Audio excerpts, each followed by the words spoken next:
What's going on, guys? I'm Jacob Cabazito with Cab Training, and today I'm going to tell you guys how I got to run 20 miles an hour. Since high school, I have had ebbs and flows with how in shape and how well trained I have been, and I'm nowhere near perfect. I'm nowhere near a completely gifted athlete, but I worked hard and I sprinted 20 miles an hour just a couple weeks ago. And I'm going to tell you guys a couple tips on how I got there. So if you guys want to learn how I got to be as fast as I am, please hit that like button and stay tuned to this video, because I think I'll have some valuable tips that you guys can use and apply to your own speed training, regardless of what level of athlete you guys are. So make sure you guys hit that like button. And if you guys want more videos and tips and athletic drills and workouts, make sure you hit that subscribe button and follow along with Cab Training. The growing family is continuing to grow, and I'm so happy about it. So without further ado, let's get better today.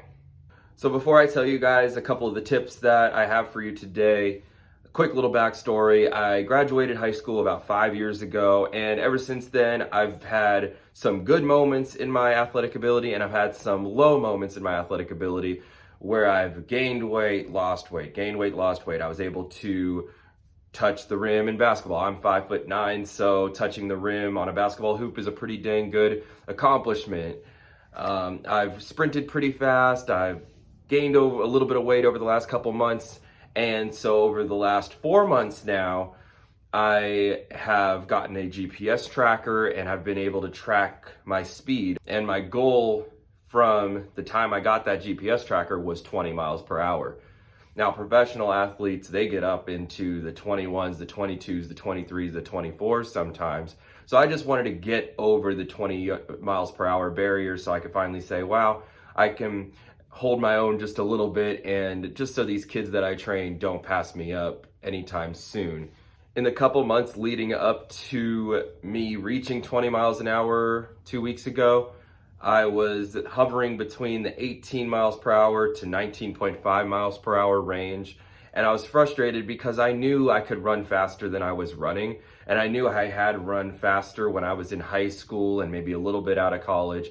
But ever since college, I've kind of had some times where I've put my training on the back burner, having a girlfriend, having school, having a business to start running. It has been a little bit harder for me to keep up with stuff and prioritize my training as much as I used to. Getting back into it, it has been a little bit better now that I've gotten into the workouts that I've been doing and the sprinting that I've been doing as well.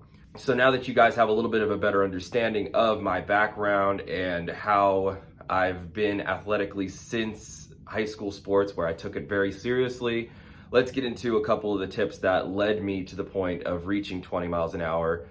If you're trying to reach 20 miles an hour, the first thing I would check on is technique. Are there very major technical flaws in your form when you're sprinting that hold you back from being the best sprinter and the best speedster that you can? Are you striking with the right part of your foot? Are you striking with the balls of your feet, or are you going heel to toe, or are you too much on your tippy toes? Where is your foot striking on the ground? Is it striking underneath your hip, or is it striking out in front of you, causing you to break? Is your posture right? Is your core properly activated?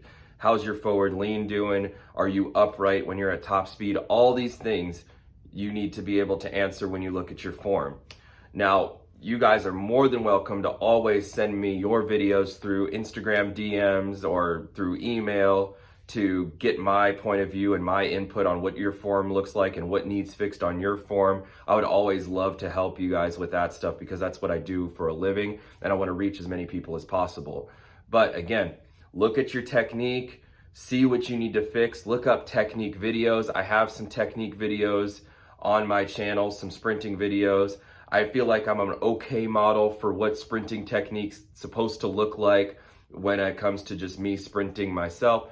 But again, first thing you should reach for is looking at your technique. The second thing I want to talk about when it comes to speed and how I got myself to 20 miles an hour is a thing called relative force. So this is a little bit strange. It's going to get a little bit sciencey here, but relative force basically means how much force you can produce as it relates to your body weight. So let's just say I am a 200-pound guy and I squat 200 pounds. But then there's another guy who's 200 pounds and he squats 400 pounds. Well, his relative force is going to be twice mine because he's able to squat twice as much as me, and he's able to produce twice as much force in order to get that bar up. When we're talking that in regards to speed, our relative force needs to be high so we can accelerate well. That's why some of the smaller guys in the NFL or smaller guys playing their sports are the faster guys because they have less weight to carry around.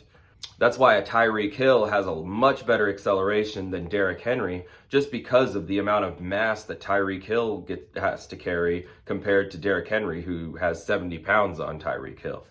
So how do we change relative force? Well, you can either lose weight or gain strength, or some combination of both, so you can maximize your efforts. How do we get stronger? Well, you lift weights smartly, you pull sleds, you run hills, you push sleds, you get everything possible to help you get stronger. And what I have felt and what has changed me over the last couple months as I've taken my training a little bit more seriously is that I've changed my body composition a little bit. I have lost a little bit of fat and I've gained a little bit of muscle, and that has helped me with my relative force because I feel like I've gotten stronger and I'm carrying around less fat, therefore allowing me to accelerate a little bit better and increase my speed a little bit better. And I hope as I continue to lose weight and change my body composition, my speed will only increase. So how do you run 20 miles an hour? You work on changing your body composition if you feel like you're a little too heavy, increase your strength, decrease the weight that you have to carry around, and that's gonna really help with your speed. The next tip I have that helped me run 20 miles an hour is sprinting. And so it's such a weird, simple phrase, but I just went out and sprinted more. Last year, when I felt like I was at my lowest athletic ability than I had been since before high school, I wasn't sprinting as much. I was just going out there, walking out onto the field, training people. And I neglected training myself. And so what I have found myself doing over the last several weeks is sprinting multiple times a week, testing my speed, training my muscles to be fast, strength training in an explosive manner so I can get myself back to where I was. And so sprinting is the number one most effective thing to get you to become a better sprinter. It's simple. The more you play a piano, the better you're going to get at playing the piano. Now, this doesn't mean that you can sprint every single day, because sometimes the demands of your sprinting, let's just say you do a very high volume sprinting day, you can't just go out the next day and do another high volume sprinting day, because then you'll start breaking yourself down. You won't allow your muscles the time to adapt and to recover so you can attack the next sprinting day. And those adaptations won't allow you to get faster if you continue to pound. So with that being said, you should be sprinting anywhere from 2 to 4 times a week, depending on whatever sport you play and the demands of that sport, as well as your schedule. But I would definitely make it a point to sprint 2 times a week at least, so you guys can prioritize training your muscles to be fast. The various ways I sprinted while I have gotten myself faster over the last couple months is doing sled sprints, hill sprints, tank pulls. I have this tank in my garage that's really fun. It's very expensive. A friend gave it to me, but it's so awesome. But if you guys have a sled that you can push, or something that you guys can push to get you guys in like an acceleration position and be able to push and produce horizontal force, that is a huge W for you if you can get your hands on one of those things.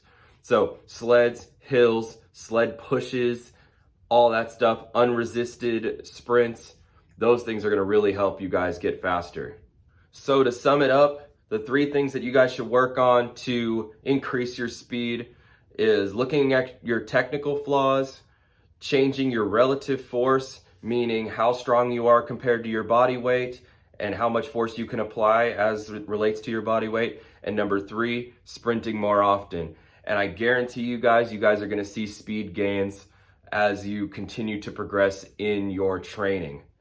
Also, one last tip, one bonus tip that I have for you guys is to mark your progress. Over the last 4 months, it has motivated me more to reach 20 miles an hour because I continuously showed myself that I wasn't reaching 20 miles an hour. I'd always hit 19.2, 19.6, 19.8, and I was getting frustrated, but it also made me more determined to reach 20 miles an hour at some point, and it really made me think, you got to hit this now, and you got to stay dedicated to the program that you're using, because look how close you're getting because of this program. So make sure you guys monitor your progress. If you guys don't have a GPS tracker, just run 40s and measure your progress on the 40. Time your 40 every single week, and then you can convert how much time you take in a 40-yard dash to miles per hour relatively easily if you can just do a quick Google search. But guys, as you guys probably already know, I'm a pretty open book when it comes to my training and my tips and every type of coaching that I can give you. So feel free to hit me up in the comment section below, hit me up through my Instagram DMs, hit me up through email, anything. If you guys need your form analyzed, I'd be happy to give you some input. If you guys need any tips or any type of workout ideas or tips or sprinting tips, I'm here for you guys. My job and my livelihood depends on how many people I reach with my training, because that is my passion. So I'm always very, very happy and excited to help whoever needs help when it comes to becoming a better athlete or football player. So again, if you liked this video, hit the subscribe button, because Cab Training's family is growing and growing and growing. And also hit that like button if this video gave you guys a lot of value. And make sure you guys check out all my other sources, Instagram, TikTok, all that stuff, so you guys can get more value and more tips for your training as well. All right, that's gonna about do it for this video. So make sure you guys get better today.